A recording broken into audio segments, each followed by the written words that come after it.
Hello friends, good morning.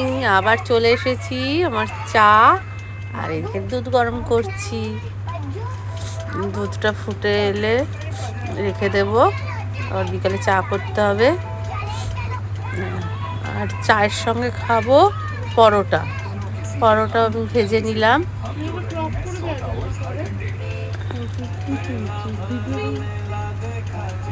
এরপরে আমি দুপুরে লাঞ্চের জন্য একটু ঢ্যাঁড়স পোস্ত বানিয়ে নিয়েছি, আর এখানে বিউলির ডাল করছি।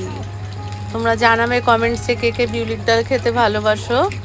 আমার বর তো খুব ভালোবাসে, আমি না ভালোবাসলেও খাই, তবুও মিষ্টি মিষ্টি একটু হয়, মৌরি ফোড়নের গন্ধ ভালোই লাগে মাঝে মধ্যে খেতে।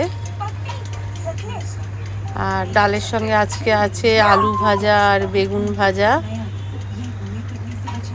আর মাছ ভাজা। এই হচ্ছে আজকের ইয়ে।